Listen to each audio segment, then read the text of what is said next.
Everyone, మనం ఇప్పుడు 8th క్లాస్లోని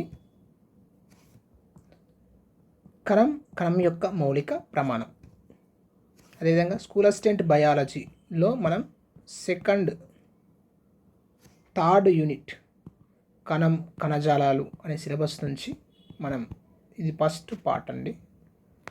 part 1 గురించి ఇప్పుడు మనం డిస్కస్ చేయబోతున్నాం. అదేవిధంగా హెచ్జిటి వాళ్ళకు 8th క్లాస్. ఓకే, కణం జీవుల యొక్క మౌలిక ప్రమాణం అనే పాఠ్యాంశం గురించి మనం ఇప్పుడు డిస్కస్ చేద్దాం. Okay, please subscribe, share and encourage. మీ ఫ్రెండ్స్కి షేర్ చేయండి.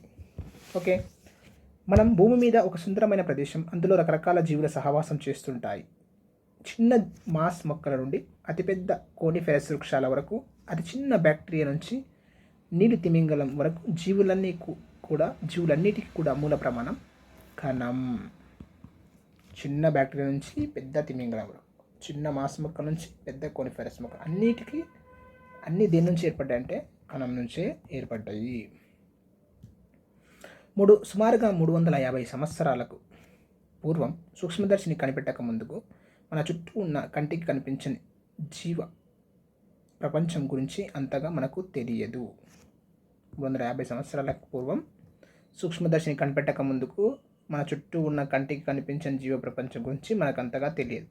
కానీ చాలామంది శాస్త్రవేత్తలు తర్వాత కాలంలో సూక్ష్మదర్శినులను మైక్రోస్కోప్ సహాయంతో మనకు తెలియని ప్రపంచాన్ని పరిశీలించి వర్ణించారు. అంటే కంటికి కనిపించే ప్రపంచమే కాదు, కంటికి కనిపించని ప్రపంచం కూడా ఉంటుందని వెలుగులోనికి తీసుకొచ్చారు. అటువంటి వాటిలో అథినాసియస్ కిర్చస్, జాన్ స్వామెర్డామ్ అండ్ ఆంటోనియస్ లూవెన్హక్, ఈ ముగ్గురు శాస్త్రవేత్తలు. అథినాసియస్ కిర్చర్, జాన్ స్వామెర్డామ్, ఆంటోనియన్ లూవెన్హక్ మరియు రాబర్ట్ హుక్ వంటి అనేక మంది శాస్త్రవేత్తలు వివిధ జీవులను సూక్ష్మదర్శిని సహాయంతో పరిశీలించారు. ఎవరెవరు? అథినాసియస్ కిర్చర్, స్వామెర్డామ్, లూవెన్హక్, Robert hook.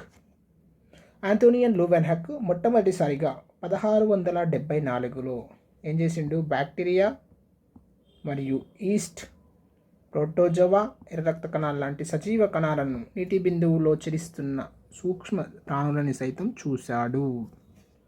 Bacteria, east, protozoa, ఎర్ర రక్త కణాలు 4 లాంటి సజీవ కణాలను నీటి బిందువులో చలిస్తున్న సూక్ష్మ ప్రాణులని సైతం చూశాడు. వాటితో పాటు సూక్ష్మ ప్రాణులను చూశాడు.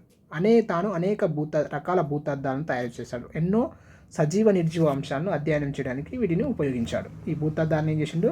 ఎన్నో సజీవ నిర్జీవ అంశాలని అధ్యయనం చేయడానికి తాను ఉపయోగించినటువంటి తాను కనుగొన్న భూతద్దాన్ని ఉపయోగించాడు. సజీవులని ప్రాథమికంగా కొన్ని జీవక్రియలు నిర్వర్తిస్తాయని నేర్చుకున్నాం కదా. అంటే ప్రతి సజీవి ఉడక జీవక్రియలను జరుపుతుంది. అవి ఏమిటో చెప్పగలం. వేరువేరు అవయవాలు వేరువేరు విధులను నిర్వర్తిస్తాయి. వేరువేరు అవయవాలు, ఇప్పుడు కన్ను ఉంది, కన్ను ఏం చేస్తుంది? చూడడానికి ఉపయోగపడుతుంది. ముక్కు ఏం చేస్తుంది? వాసన పీల్చుకోవడానికి. నాలుకేంది?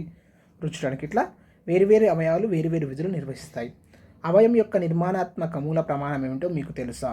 ఏ అవయవమైనా అది ఎక్కడి నుంచి ఏర్పడిందంటే ఈ మూల ప్రమాణం గురించి తెలుసుకోవాలంటే మనం సూక్ష్మదర్శిని సరిగ్గా ఉపయోగించడం, మైక్రోస్కోప్ స్లైడ్ తయారు చేయడం, రంజనం చేయడం అనేది తెలుసుకోవాలి. ఫస్ట్ సూక్ష్మదర్శిని ఉపయోగించడం, స్లైడ్ తయారు చేయడం, అభిరంజనం చేయడం, ఇలానో అనుబంధం. దీని బ్యాక్ చూద్దాం. నెక్స్ట్ కణం ఆవిష్కరణ. ఓకే, బ్రిటన్ దేశానికి చెందిన రాబర్ట్ హుక్ అనేటువంటి శాస్త్రవేత్త, రాబర్ట్ హుక్ కా ఉంటుంది చూడు లాస్ట్. కణం 1665లో పల్చని బెండు కార్క్ ఓక్ చెట్టు మెత్తని కాండం ముక్క నుంచి ఒక పల్చని పొరను తీసుకొని తాను తయారు చేసిన సూక్ష్మదర్శిని సహాయంతో పరిశీలించాడు. ఎవరు? బ్రిటన్ దేశానికి చెందిన రాబర్ట్ హుక్. 1665 ఇయర్ గుర్తుపెట్టుకోండి. రాబర్ట్ హుక్ సూక్ష్మదర్శిని. బెండు ముక్కలోని కణాలు ఇట్లా ఒక పల్చని పొరను తీసుకొని అందులో ఇట్లా చూస్తే చిన్న చిన్న కణాలు కనిపించినాయండి. తేనె పట్టులా ఉండే ఖాళీ గదులు లాంటి నిర్మాణాన్ని పోలి ఉండటాన్ని హుక్ గమనించాడు. ఈ చిన్న చిన్న ఖాళీ ప్రదేశాలని ఏమన్నాడు అతడు? చిన్న చిన్న ఖాళీ ప్రదేశాలు అని అతడు భావించాడు. ఇవి చిన్న చిన్న ఖాళీ ప్రదేశాలని భావించిండు. రాబర్ట్ హుక్ ఈ ఖాళీ ప్రదేశాలకే ఏమన్నాడు, కణం అని అన్నాడు, సెల్ అని చెప్పాడు, పేరు పెట్టాడు. లాటిన్ భాషలో కణం అనగా ఏంది, చిన్న గది అని అర్థం. ప్రయోగాలు మొత్తం వేరే దేశాల్లోనే జరుగుతాయి, బిడి దేశాల్లో. లాటిన్ అక్కడ ఆ దేశాల్లో లాటిన్ భాష అనేటువంటి చాలా ఫేమస్. సో లాటిన్ భాషలో చిన్న గది అని అర్థం, సెల్ అంటే చిన్న గది అని అర్థం.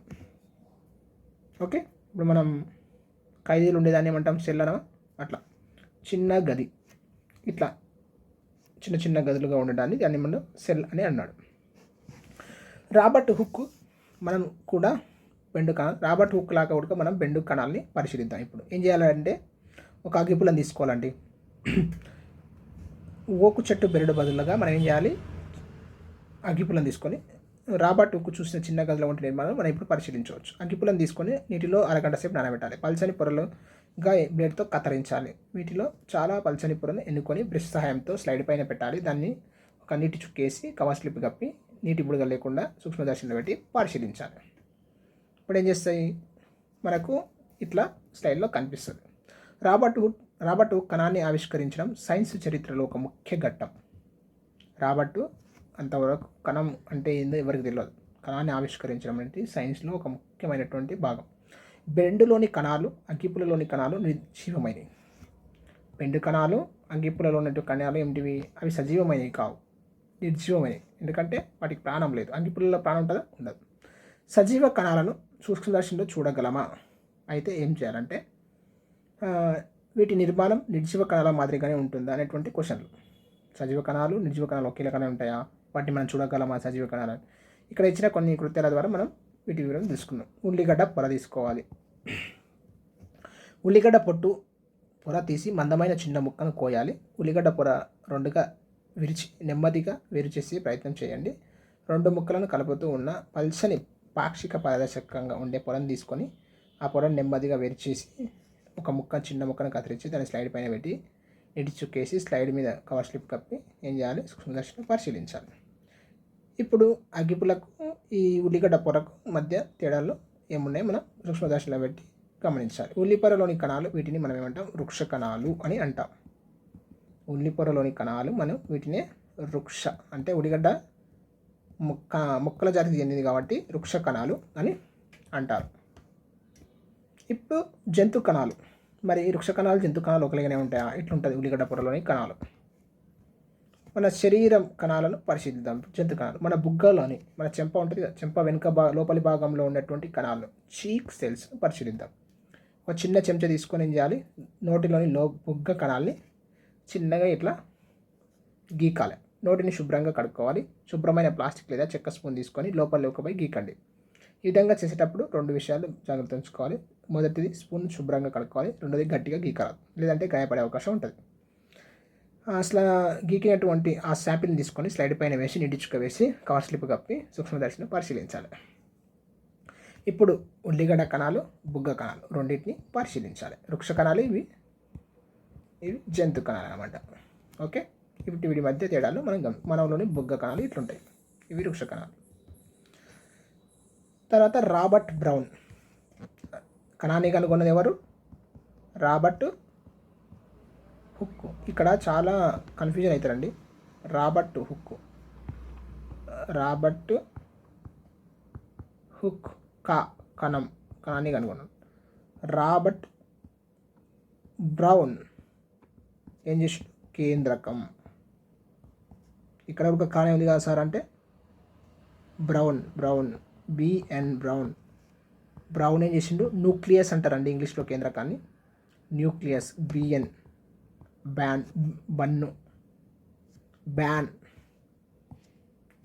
ఎన్ B+N ఇట్లా ఇంగ్లీష్ వర్డ్స్ గుర్తుపెట్టుకోండి. ఓకే, రాబర్ట్ బ్రౌన్ చేసిన కీలకమైన పరిశీలనలు కణాలను మరింత అర్థం చేసుకోవడానికి ఎంతో దోహదం చేశాయి. కణంలోని మిగతా భాగాల కంటే అందరికీ బాగా తెలిసింది కేంద్రకమే. కణంలోని మిగతా భాగాల కంటే అందరికీ బాగా తెలిసింది కేంద్రకం. కేంద్రకాన్ని కనుగొన్నది ఎవరు? Robert brown. ఇంకా ముందు తెలుసుకుందాం. రాబర్ట్ బ్రౌన్ 1831 సంవత్సరంలో ఆర్కిడ్ పత్రాల బాహ్య చర్మ కణాలు పరిశీలిస్తున్నప్పుడు కణం చుట్టూ ఉన్న పరిసరాల కంటే దట్టమైన చుక్క లాంటివి. ఇప్పుడు ఆర్కిడ్ పత్రాలు బాహ్యచర్మం తీసుకొని ఇట్లా పరిశీలించండి. కణం చుట్టూ ఉన్న ఈ పరిసరాల కంటే మధ్యలో ఒక దట్టమైన చుక్క కనిపించింది. దట్టమైన చుక్క లాంటి నిర్మాణాన్ని బ్రౌన్ గుర్తించాడు. ఇటువంటి గుడ్డని నిర్మాణాలు మిగతా కణాల్లో కూడా పరిశీలించాడు. బ్రౌన్ ఈ నిర్మాణాలు కణంలో అంతర్భాగమని భావించాడు. వీటిని కేంద్రకం అని అన్నాడు. ఈ నిర్మాణాలు కణంలో అంతర్భాగమని వీటిని ఏమన్నాడు? కేంద్రకం అని అన్నాడు. ఇది కేంద్రకం, చుక్క లాంటి నిర్మాణం. వృక్షకణం పైపటంలో మనం కేంద్రకంతో పాటు 3 పత్రరంధ్రాలు చూడవచ్చు. పత్రరంధ్రాల ద్వారానే ఆకులు వాయు మార్పిడి చేసుకుంటాయి. విడతర పత్రరంధ్రాల ద్వారా ఏం చేస్తాయి? వాయు మార్పిడి జరుగుతుంది.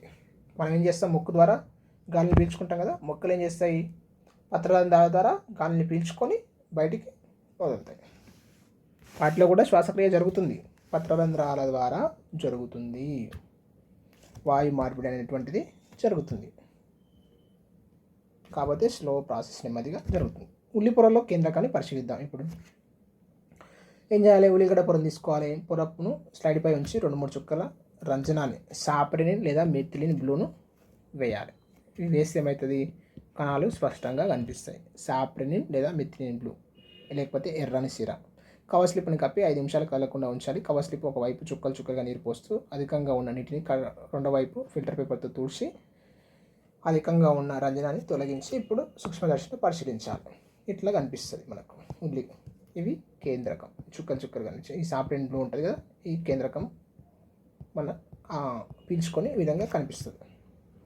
నీలం లేదా ఎరుపు రంగులో ఉండే చుక్క లాంటి నిర్మాణం కనిపించింది కదా, ఇది ఉల్లి పొరలోని కేంద్రకం.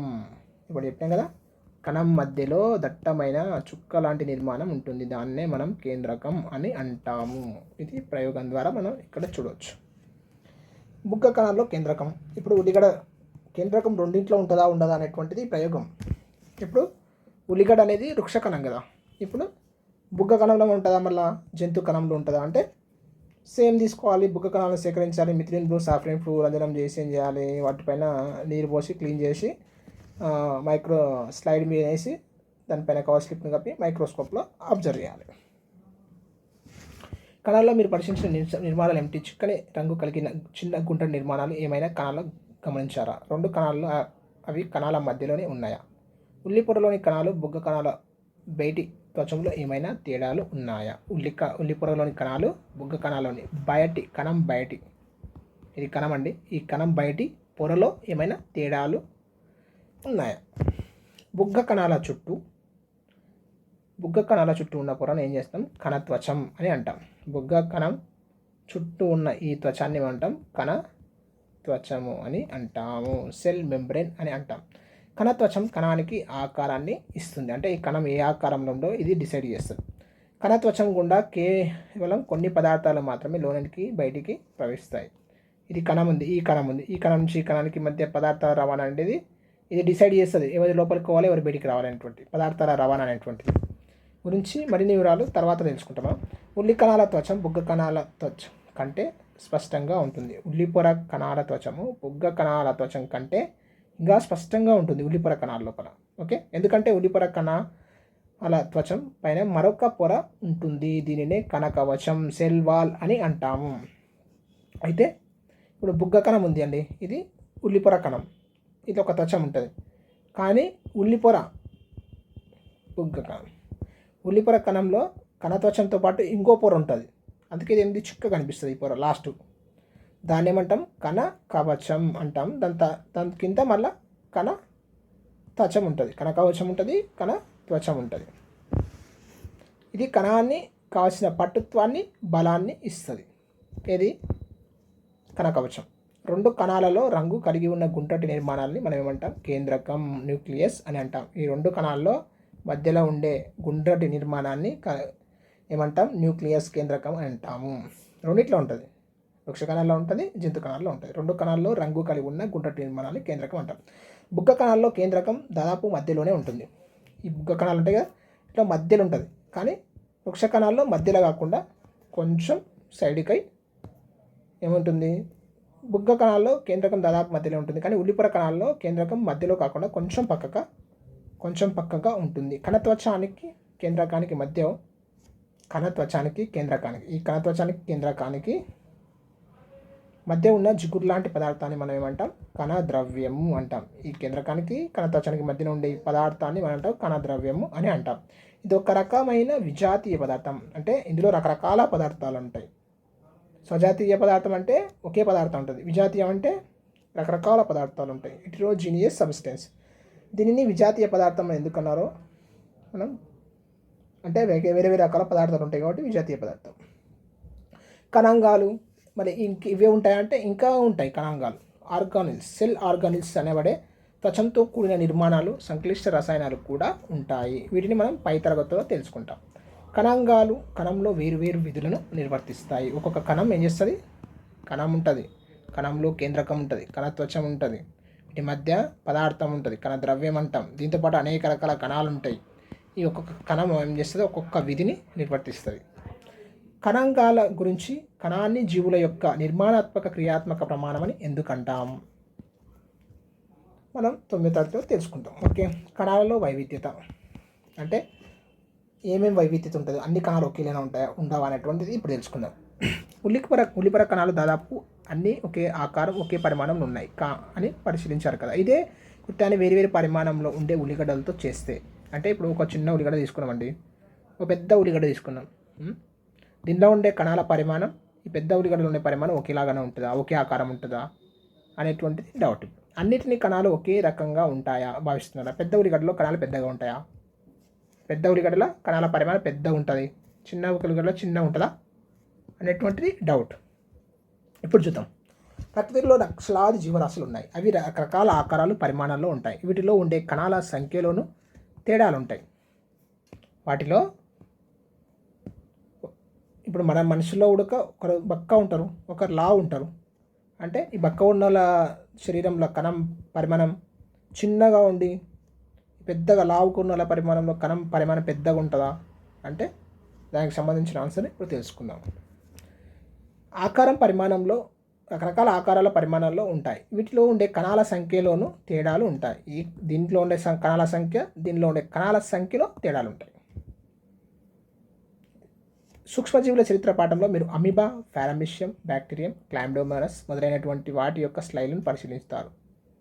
ఈ జీవులన్నీ ఒకే కణంతో నిర్మితమై ఉంటాయి. ఇవన్నీ కూడా అమీబా కానీ, పారామిషియం కానీ, బ్యాక్టీరియా, క్లామ్డోమోనాస్ అన్నీ ఒకే కణం. అందులో వేరు వేరు కణాలు ఉండవు. ఒకటే కణం అది మొత్తాన్ని పనులు చేసుకుంటుంది. అందుకే వీటిని ఏమన్నారు? ఏకకణ జీవులు, యూనిసెల్యులార్ ఆర్గానిజమ్స్ అని అంటారు. వీటిలో ఒక్క కణం ఉంటుంది. ఈ కణం ఏం చేస్తుంది? ఆహార సేకరణ చేసుకుంటుంది, శ్వాసక్రియ చేసుకుంటుంది, విసర్జన చేస్తుంది, పెరుగుదల, ప్రత్యుత్పత్తి, అనేక జీవక్రియల్ని ఒకే కణం నిర్వర్తిస్తుంది. ఒకటి కంటే ఎక్కువ కణాలున్న జీవులను బహుకణ జీవులు అని అంటాం. ఒక కణం కాకుండా ఎక్కువ కణాలు ఉన్నాయనుకో వాటిని ఏమంటాం? బహుకణ జీవులు అని అంటాం. ఇప్పుడు ఇది అమీబా ఉంది, ఇది చూడడానికి ఎండ్లో చుక్క చుక్కలాగా ఉన్నాయి. ఇవన్నీ కావు, ఇదంతా ఒకటే కణం. అవి లోపల వేరే వేరే అవి ఉంటాయి, కానీ ఈ కణం మొత్తం ఒకటే కణం. ఇట్లా కాకుండా ఒక కణంలో ఇన్ని ఉన్నాయి అనుకో, ఇదని బహుకణ జీవులు అంటారు. ఒకటే కణం ఉంటే ఏకకణ జీవులు అంటారు. ఓకే, ఇదుడుక ఏకకణ జీవులు. ఒకటి కంటే ఎక్కువ కణాలు ఉన్న జీవులను బహుకణ జీవులు. బహుకణ జీవుల్లో వివిధ రకాల కణాలు వివిధ ప్రాథమిక జీవక్రియలు నిర్వహిస్తాయి. అంటే ఒక్కొక్క కణం రకరకాల కణాలు, ఈ రకరకాల కణాలన్నీ కలిసి ప్రాథమిక జీవక్రియల్ని నిర్వర్తిస్తాయి. ఓకే, ఆకులోని కణాలను పరిశీలిద్దాం. ఇందులోనేమో ఒకే కణం అన్ని పనులు చేస్తుంది, ఇందులో అన్ని కణాలు కలిసి పనులను చేస్తాయి. అది గుర్తుపెట్టుకొని ప్రాథమిక జీవక్రియను నిర్వర్తిస్తాయి. అన్ని కణాలు కలిసి మళ్ళీ ఒకటే పని చేయవు. ఫర్ ఎగ్జాంపుల్ ఇప్పుడు జీర్ణ వ్యవస్థ ఉంది, జీర్ణ వ్యవస్థకు సంబంధించిన కణాలు జీర్ణక్రియ, జీర్ణకు సంబంధించిన విసర్జన ఉంది, విసరణకు సంబంధించిన కదా విసర్జన క్రియ, రక్త ప్రసరణకు సంబంధించిన రక్త ప్రసరణ, అట్లా వాటి విధులను అవి నిర్వర్తిస్తాయి. ఒక పల్చని లేత గడ్డి ఆకు పొలం తీసుకొని దాని స్లైడ్పై ఉంచి ఒక చుక్క నీరేసి పరిశీలించాలి. దానిలో వివిధ కణాలు వివిధ రకాల కణాల గుంపులను చూసి ఉంటారు. ఈ ప్రయోగాన్ని వేరు వేరు రకాల ఆకులతో చేయవచ్చు, కానీ పల్చన ఆకుల్లో మెరుగైన ఫలితాలు చూడవచ్చు. అంటే పల్చన ఆకు తీసుకుంటే మనకు మంచిగా అనిపిస్తుంది. గడ్డి చామంతి లేదా పాల కూర కాండం అడ్డుకోతను మనం ఇట్లా చూడవచ్చు. అడ్డుకోతలో వేరు వేరు రకాల కణాలను పరిశీలించవచ్చు. అడ్డుకోతల కింద వచ్చిన రకరకాలైన కణాలు ABCD. ఏలోని కణాలు కాండం బయటి పొరను ఏర్పరుస్తాయి. ఇవి ఏం చేస్తాయి? బయటి పొరను ఏర్పరుస్తాయి. ఇవి ఏం చేస్తాయి? కణానికి ఆకారం, రక్షణ ఇస్తాయి. బయట ఉంటాయి కాబట్టి ఆకారం, రక్షణ ఇస్తాయి. బి, కాండం ఎక్కువ భాగం బి గ్రూప్లో ఉంటుంది. ఎక్కువ భాగం బిలో ఉంటుంది, బి గ్రూప్లో ఉంటాయి. ఆకుపచ్చని కాండంలో ఈ భాగంలో ఉండే ప్రత్యేకమైన నిర్మాణాలు కిరణజన్య సంయోక్రియను, ఫోటోసింథసిస్ను నిర్వర్తించి ఆహార పదార్థాలను తయారు చేస్తాయి. బి గ్రూప్లో ఉండేటివి. ఇక్కడ క్లోరోఫిల్ ఉంటుంది కాబట్టి అదేం చేస్తుంది? ఆహార పదార్థాలు తయారు చేస్తుంది. సి ఏం చేస్తుంది? సిలోని కణాలన్నీ కలిసిపోయి పొడవైన నిర్మాణాలు ఏర్పడి నీరు, వాటర్, ఫుడ్ని ఏం చేస్తాయి? సరఫరా చేస్తాయి. ఈ భాగంలో ఉన్నటువంటి, సి భాగంలో ఉన్నటువంటి. డి కణాలు లేత కాండం మధ్యలో ఉంటాయి. లేత అప్పుడే పుట్టిన కణాలు ఏం చేస్తాయి? మధ్యలో ఉంటాయి. ముదురు కాండంలో ఈ గ్రూపులో కణాలు స్థానంలో బాగా ముదిరింది అనుకో చెట్టు, ఈ మధ్యలో లేత కాండాలు ఉంటాయి. మరియు ఇవన్నీ ఏమవుతాయి? నిర్జీవ కణాలు, అంటే బాగా ముదిరిపోయిన కణాలు ఖాళీ స్థలాలు ఏర్పడి ఇక్కడ బాగా చేవదేరి ఉంటుంది. అన్ని మొక్కల లోపల అలాగనే ఉండదు, కొన్ని మొక్కల బయటి వైపు ఉంటుంది, కొన్ని రకాల అట్లుంటుంది. ఓకే, కణాలు లేత కాండం మధ్యలో ఉన్నాయి. ముదురు కాండంలో ఈ గ్రూప్లో కణాలు స్థానంలో ఖాళీ ప్రదేశాల్లో ఉంటాయి. ముదురు కాండంలో అయితేనేమో ఖాళీ ప్రదేశాలు ఉంటాయి, ఏముండవు, లేత కణాలు. ఒక్కొక్క దాంట్లో ఏది మనం తీసుకునేది పాలకూర కాబట్టి ఇట్లుంటుంది. ఈ విధంగా గడ్డి చామంతి పాలకూర కాండం అడ్డుకోతల వేరువేరు ఆకారాల్లో ఉండే కణాలన్నిటిని ఒకే మొక్కలో మనం చూసాం. ఈ విధంగా వేరువేరు ఆకారాలు, పరిమాణాల్లో ఉండే అనేక రకాల కణాలని ఒకే మొక్కలో చూస్తాం. వివిధ రకాల కణాలు కాండాల్లో ఎందుకు ఉన్నాయో ఆలోచించండి. ఒకే దాంట్లో విభిన్న రకాలైనటువంటి కణాలు ఉన్నాయి. థింక్. పటాలను పరిశీలించి మీరు ఇప్పటి వరకు తెలుసుకున్న భాగాలను గుర్తించి కణాలను నిర్వర్తించే విధంగా జరిగింది. ఇవేంది? నునుపు కండర కణం, రేఖిత కండర కణం, ఎముక కణం, తర్వాత నాడీ కణం. ఇవి రక్త కణాలు. ఎర్ర రక్త కణాలు ఆర్బీసీ, డబ్ల్యూబీసీ. ఇందులో 2 టైప్స్ ఉంటాయి మళ్ళీ డబ్ల్యూబీసీలో. రేణుయుత కణాలు, రేణు రహిత అంటే కణాల మీద రేణువుల లాంటి నిర్మాణాలు ఉంటాయి, చిన్న చిన్న రేణువుల లాంటివి ఉన్నాయి. ఇవేముంటాయి? కణిక రహిత. ఇంకో ఇట్లా చుక్కలు చుక్కలా కనిపిస్తున్నాయి, ఇంత కనిపిస్తున్నాయి, ఇంత కనిపిస్తున్నాయి. అందుకే దీన్ని కణిక రహిత, కణికయుత అని అంటారు. మళ్ళీ ఇంట్లో యాసిడోఫిల్స్, బేసోఫిల్స్, న్యూట్రోఫిల్స్ అని ఉంటాయి. ఇంట్లో మోనోసైట్స్, లింపోసైట్స్ అని ఉంటాయి. ఓకే, ఇవి రకరకాల కణాలు. ఇంకా మనం ఉంది 9th క్లాస్లో కణం గురించి పాఠం ఉంటుంది, అక్కడ విపులంగా మనం చదువుకుంటాం వీటన్నిటిని గురించి. జస్ట్ ఇంట్రడక్షన్ ఇచ్చినంతే. కణం ఆకారంలో ఏమైనా పోలికలు ఉన్నాయి? అన్ని కణాల్లో కేంద్రకం ఉందా? అన్ని జంతువులలో ఏ కణం ఎక్కువ పొడవు ఉంటుందో చెప్పగలరా? ఇట్లా క్వశ్చన్స్ మనం చూసినట్లయితే ఇప్పటి వరకు మనం చాలా రకాల కణాలను చూశారు కదా. అన్ని కణాలు ఒకే ఆకారం, ఒకే పరిమాణంలో ఉన్నాయా? కణం యొక్క ఆకారం, పరిమాణంలో చాలా భేదాలు ఉన్నప్పటికీ కణాలన్నీ వాటి ప్రత్యేక విధుల ద్వారా అవి గుర్తించబడ్డాయి. కణం యొక్క ఆకారం, పరిమాణంలో డిఫరెన్స్ ఉంది, భేదాలు ఉన్నా కూడా వాటి ప్రత్యేక విధులు ద్వారా గుర్తించబడ్డాయి. ఒక్కొక్క కణానికి ఒక్కొక్క ప్రబలమైనటువంటి విధి ఉంది. అమీబా ఏ ఆకారంలో ఉంటుంది? దానికి ఆకారం ఉంటుందో ఉండదు. అమీబాకు ఒక స్థిరమైన ఆకారం ఉండదు, అపక్రమాకారం అని మీరు అనవచ్చు. అసలు అమీబాకు ఆకారం లేదని చెప్పుకోవచ్చు. అది తన శరీరాన్ని ముందుకు పొడుచుకుంటూ వచ్చేలా చేయడం ద్వారా ఎప్పటికప్పుడు తన ఆకారం ఏం చేస్తుంది? ఇప్పుడు ఇట్లుంది, అదేం చేస్తుంది? ఇట్లా ఉడక మారుతుంది. ఇవన్నీ ఏంటి? మిథ్యాపాదాలు అంటారు. ఈ మిథ్యాపాదాలు ముందుకు వెనుకకు పొడుచుకుంటూ తన ఆకారాన్ని ఎప్పుడు నిరంతరం మార్చుకుంటూ ఉంటుంది. ఏంటి? అమీబా తన ఆకారాన్ని మార్చుకుంటుంది. వీటిని మిథ్యాపాదాలు, సూడోపోడియం అంటారు. అమీబా చలనంలో ఆకార సేకరణలో ముందుకు పొడుచుకు వచ్చి అదృశ్యమయ్యే మిథ్యాపాదాలు ఏం చేస్తాయి? సహాయపడతాయి. ఈ ఆహార సేకరణకు మరియు చలనానికి ఈ మిథ్యాపాదాలే ఏమైతే ఉపయోగపడతాయి. చూడండి, ఏనుగులో ఉండే కణాలు మనిషిలో ఉండే కణాలు కంటే పెద్దవా? ఇప్పుడు మనిషి వీడున్నాడు, ఇంతున్నాడు, ఏనుగు ఇంత పెద్ద ఉంది. మరి ఏనుగులో ఉండే కణాలు, మనిషిలో ఉండే కణం, ఏనుగులో ఉండే కణం, మనిషిలో ఉండే కణం, మనిషిలో ఉండే కణం కంటే ఏనుగులో ఉండే కణం పెద్దదా అనేది ఇప్పుడు మనం దీనికి ఆన్సర్ తెలుసుకుందాం. నేను సూక్ష్మంగా ఉండవచ్చు, నువ్వు చాలా పెద్దగా ఉండవచ్చు, కానీ నేను లేనిదే ఏ పని జరగదు. నేను అన్ని జీవుల్లో ఉండే ముఖ్యమైనటువంటి మౌలిక ప్రమాణం. అదేంది? కణం. కణం చెప్పిన మాటలు విన్నారు కదా. కణం ఎంత పెద్దగా ఉంటుందో ఊహించండి. ఏనుగులోను మనిషిలోను కణాల సంఖ్య, పరిమాణం ఒక్కటేనా? కణాల సంఖ్య, పరిమాణం ఒక్కటేనా? మనిషిలోని కణాల కంటే ఏనుగు కణాలు పెద్దవా? ఇప్పుడు మనిషి కణం ఎంత ఉంటే ఏనుగు కణం ఎంత ఉంటుందా చూద్దాం. సజీవులలో కణాల పరిమాణంలో చాలా చిన్నవి. సజీవులలో కణాల పరిమాణంలో చాలా చిన్నవి. ఇవి మైక్రాన్, మీటర్లో మిల్లీ వంతు నుండి కొన్ని సెంటీమీటర్ల వరకు ఉండవచ్చు. చాలా కణాలను కంటితో చూడలేము, వాటిని సూక్ష్మదర్శినిలో మాత్రమే చూడాలి. ఏ జీవిత కణాలైనా, అది మనిషి కణమైనా ఏనుగు కణమైనా మనం సూక్ష్మదర్శినిలో మాత్రమే చూడగలం. అతి చిన్న కణం 0.1 నుంచి 0.5 మైక్రాన్ బ్యాక్టీరియాలో ఉంటాయి. బ్యాక్టీరియా కణం ఇది. మానవుని కాలేయ కణాలు మూత్రపిండ కణాలు 20 to 30 మైక్రాన్ల వరకు ఉంటాయి. బ్యాక్టీరియా కణమేమో ఇంత ఉంటుంది, 0.1 to 0.5 మైక్రాన్స్, 0.1 to 0.5. అదే మనిషిలో ఉండే కాలేయ కణాలు మూత్రపిండ కణాలు 20 to 30 మైక్రాన్స్ ఉంటాయి. 1 మీటర్ అంటే 100 మీటర్స్, తెలుసు కదా ఈ ప్రమాణాలు. 1 సెంటీమీటర్ అంటే 100 మిల్లీమీటర్స్, 1 మిల్లీమీటర్ అంటే 1000 మైక్రోలు లేదా మైక్రోమీటర్స్. ఎన్ఎం అంటే నానోమీటర్, ఒక మైక్రాన్ అంటే 1000 నానోమీటర్స్. కొన్ని కణాలను కంటితో చూడగలం. మానవుని యొక్క నాడీ కణం 90 నుంచి 100 సెంటీమీటర్స్ ఉంటుంది. ఇది మానవుని నాడీ కణం, ఇక్కడ ఉంటుంది చూడండి, ఇది నాడీ కణం. ఎంత ఉంటుంది? 90 నుంచి 100 సెంటీమీటర్స్ ఉంటుంది. దాన్ని డైరెక్ట్ మనం ఏం చేయొచ్చు, నాడీ కణం కంటితో చూడగలం. 90 to 100 సెంటీమీటర్ పొడవు ఉంటుంది. ఉష్ణపక్షి గుడ్డు అన్నిటికంటే పెద్ద కణం.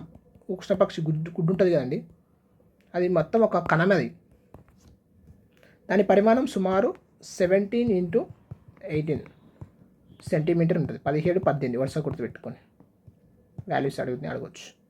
17-18 సెంటీమీటర్, 17 into 18 సెంటీమీటర్స్ పరిమాణంలో ఉష్ణపక్షి గుడ్డు ఉంటుంది. ఎట్లా గుర్తుపెట్టుకోవాలంటే 17-18 వరుస క్రమం, అంతే వరుసలో. ఇప్పుడు ఇది చాలా ఇంపార్టెంట్. మనం ఎలా అడిగిన క్వశ్చన్లన్నిటికీ ఈ పార్ట్ చాలా ఇంపార్టెంట్.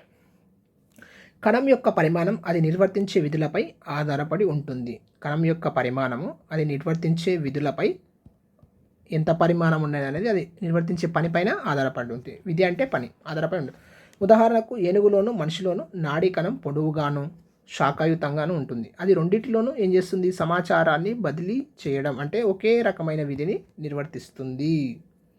అంటే ఒకే రకమైన విధి నిర్వర్తిస్తుందంటే ఒకే పరిమాణం అన్నట్టు కదా. వివిధ జీవులలో కణాలు వివిధ ఆకారాలు, పరిమాణాలు, వేరువేరు సంఖ్యల్లో ఉంటాయి. ఆకారంలో చేంజ్ ఉంటుంది, పరిమాణంలో చేంజ్ ఉంటుంది, సంఖ్యల్లో కూడా ఉంటాయి. వివిధ జీవులలో కణాలు వివిధ ఆకారాలు, వివిధ పరిమాణాలు, వేరువేరు సంఖ్యలో ఉంటాయి. జీవి యొక్క పరిమాణం ఆ జీవిలోని కణాల సంఖ్య మీద ఆధారపడి ఉంటుంది, కానీ కణం యొక్క పరిమాణం మీద కాదు. ఇప్పుడు ఏనుగు పెద్దగా ఉంది, ఏనుగు చాలా పెద్దగా ఉంది, మనిషి చిన్నగా ఉన్నాడు. కానీ మనిషి కణం, ఏనుగు కణం, ఈ రెండు ఏమవుతాయి, ఒకే పరిమాణం ఉంటాయి. మనిషి కణం ఒకే పరిమాణం ఉంటుంది, ఏనుగు కణం ఒకే పరిమాణం ఉంటాయి. కానీ ఈ ఏనుగులో ఏమవుతాయి, కణాలు సంఖ్య ఎక్కువ ఉంటుంది. ఇందులో కణాల సంఖ్య, మనిషిలో కణాల సంఖ్య ఏముంటుంది, తక్కువ ఉంటుంది. అందుకే ఏనుగు శరీరం భారీగా కనిపిస్తుంది, ఎక్కువ సంఖ్యలో కణాలు ఉంటాయి. మనిషి శరీరంలో తక్కువ సంఖ్యలో కణాలు ఉంటాయి కాబట్టి మనం చిన్నగా కనిపిస్తాం. అంటే శరీరంలో ఉండే కణాల సంఖ్యపై ఆధారపడి ఆకారం నిర్ణయించబడుతుంది.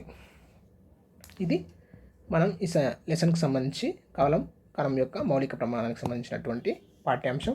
ఇందులో మనం ఏం నేర్చుకున్నాం చూద్దాం ఒకసారి. సజీవులన్నీ కణాలతో నిర్మితమై ఉంటాయి. మొట్టమొదటిగా 1665లో రాబర్ట్ హుక్ కణాలను కనుగొన్నాడు. హుక్ కణం చూడండి, కణంలో కణత్వచం, కణద్రవ్యం, కేంద్రకం అనే 3 భాగాలు ఉంటాయి. ఇది కణం అనుకుంటే బయటి భాగంలో ఉండేది కణత్వచం, మధ్యలో ఉండేది కేంద్రకం, ఈ రెండింటి మధ్య ఉండేది కణద్రవ్యం. ఓకే, రాబర్ట్ బ్రౌన్ ఏమనుకున్నాడు, ఆర్కిడ్ పత్రాల్లో కేంద్రకాన్ని కనుగొన్నాడు. కేంద్రకాన్ని ఇంగ్లీష్లో ఏమంటారు, న్యూక్లియస్ అంటారు. Robert Brown BN. Okay, BN వ్యాన్ ఇంత గుర్తుపెట్టుకో. జంతు కణం కంటే వృక్ష కణాల్లో కణత్వచం చుట్టూ అదనపు పొర ఉంటుంది. ఇది కణం అనుకుంటే వృక్ష కణాల్లో జంతు కణంలో కంటే అదనంగా ఇంకొక పొర, ఎక్స్ట్రా పొర ఉంటుంది. దాన్ని ఏమంటాం, కణకవచం అని అంటాం. కణకవచం కణానికి బలాన్ని, గట్టిదనాన్ని ఇస్తుంది. కణాలు పరిమాణం, ఆకారం, సంఖ్యలో వైవిధ్యత ఉంటాయి. పరిమాణంలో ఉంటుంది, ఆకారంలో ఉంటాయి, సంఖ్యలో కూడా తేడాలు ఉంటాయి. ఒకే కణం ఉన్న జీవులను ఏకకణ జీవులు, అమీబా, పారామీషియం, బ్యాక్టీరియా. ఒకటి కంటే ఎక్కువ కణాలున్న జీవులను బహుకణ జీవులు. ఫర్ ఎగ్జాంపుల్ మానవుడు. బహుకణ జీవులు వివిధ రకాల కణాలను ప్రాథమిక జీవక్రియలు నిర్వర్తిస్తాయి. బహుకణ ఉండే జీవులు వివిధ కణాలు ఉంటాయి కదా, అన్ని వేరే వేరే కణాలు కలిసి వివిధ జీవక్రియలు నిర్వర్తిస్తాయి. ఇది మనం ఈ పాఠ్యాంశంలో తెలుసుకోవడం జరిగింది. కణం యొక్క మౌలిక ప్రమాణం ఈ పాఠ్యాంశం. అందరికీ thank you everyone. Please subscribe, share. ఎవరన్నా వాట్సాప్ గ్రూప్లో జాయిన్ కావాలంటే 8179985890కి హెచ్జిటి డిఎస్సి స్కూల్ అసిస్టెంట్ అని SMS చేయగలరు. Okay, thank you everyone. Please subscribe, share, encourage. Thank you.